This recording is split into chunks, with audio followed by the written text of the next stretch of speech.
Hello, hello, hello. Welcome, everybody. Thank you so much for coming back, for being here. I'd like to say a special shout out and thank you to Ethan from Ethan XYZ Photos. He did the wonderful pictures for my upcoming Solution Tree book. And he is helping me. He said, you've got great content, but I think we can get a little more out. So I absolutely love him. He came over and did this whole consulting bit, and I've learned so much in the last hour. It's amazing. So I got to be the learner and not the teacher. So I love that part. Please follow him on Instagram. Again, it's Ethan XYZ Photos. Ethan, if you listen, well, you're listening, you're right here. Go ahead and drop your Instagram in so that everybody who is looking at this very, very cool lighting effect, if you see behind me, it's kind of purple. Isn't that cute? So yeah, go ahead and follow him on Instagram. It's got some great pictures. Some of them are Swiss Chris on base. So all right. Yes, I have my hair. Actually, this is my anime hair. It's kind of for my students. It's called Spaceballs, as I understand it. So I'm going to go ahead and get started. The last couple of weeks have been a little rough. Been watching the trial. Actually, I have not been watching it. I've been reading the highlights and watching some of the clips, but I don't have time during the day, first of all. But even if I did, I find it heart-wrenching. I can't quite get myself to watch. And the phrase I keep going back to is when he said, he's a sizable guy, we got to control him. And it wasn't about, it seemed to me, that seems to me a statement based in fear. He's sizable, I got to control him. And that over 9 minutes that ended George Floyd's life. And there are students who are in your classrooms who may be watching the trial or going home and hearing mom and dad talk about the trial. There are coworkers who are with you who may be a little less than jovial this week because that weighs on the Black community. If you are seeing these kinds of things happen over and over, and you're seeing the death of Breonna Taylor, Tamir Rice, George Floyd, it's worrying. And as a Black mama of a son of someone who's now just another Black male average height in a hoodie, that makes me afraid. And so I want to help you learn how to better talk to your students, because maybe they're feeling some of those same things. And there are some things that you can say. I do not expect everyone to go into a classroom and wave the Black Lives Matter flag. That's not what I'm expecting. And we are all on a journey. I understand that.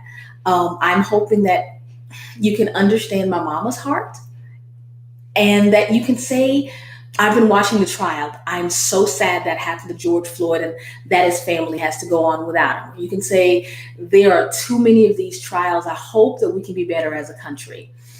You can say, you matter to me. I hope you know that.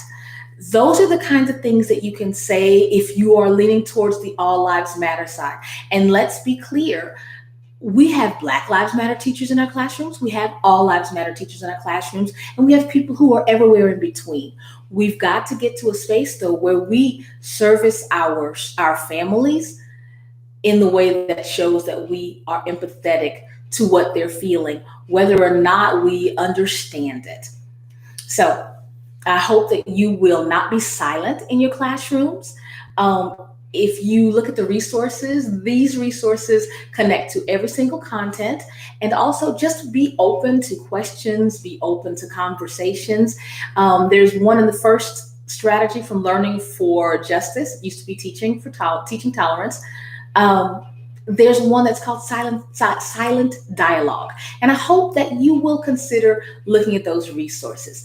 All right, if you've got 20 to 30 minutes, read this Learning for Justice article with content supports for students and for student conversations. Again, I'm really fond of that silent dialogue because it can be really helpful if you and your class espouse diverse perspectives. Before you begin, evaluate your own feelings and decide how you can support students who might be experiencing emotional fallout from the trial. 15 to 20 minutes using the above article, plan lessons, or choose and practice appropriate responses to questions that might come up in class. There is nothing wrong with you as a teacher talking to yourself in the mirror so that you can get comfortable with a response that makes you uncomfortable as a larger part of a conversation. Saying we're not discussing that, that's just not an appropriate response, especially if you have students who might not have anywhere else to talk about their feelings. If you've got 10 to 15 minutes, examine the statistics on mapping police violence. Sometimes it's kind of hard to see that something needs fixing until we compare it to something that's working. Did you know, for example, that according to a 2019 Statista report, U.S. police kill citizens three to four times more than in comparable democratic countries like in Canada and Australia? That's something to think about.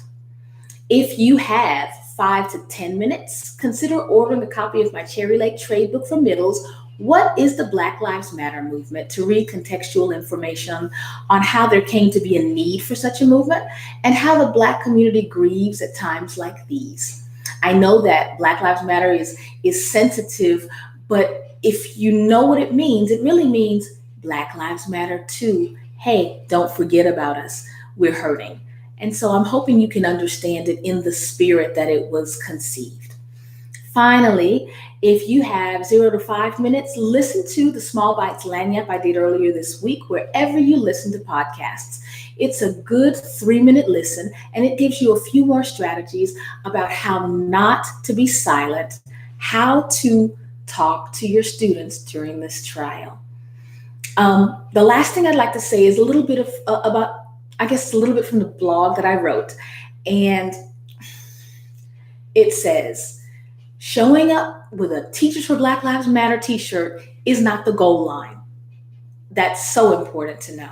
There's no race to be the most vocal activist on your campus, woke or wokest. Your support can be loud and visible or quiet, but unmistakable. Just don't look the other way. Say, I've been watching the trial. I'm so sad this happened. Say, there are too many of these trials. I hope we can be better. And say, you matter to me.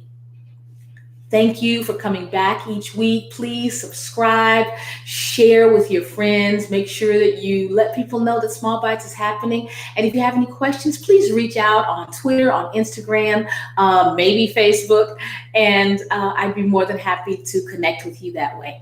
Again, thank you so much. I appreciate you, and I will see you all next week. How do you eat an elephant? One small bite at a time. Thank you.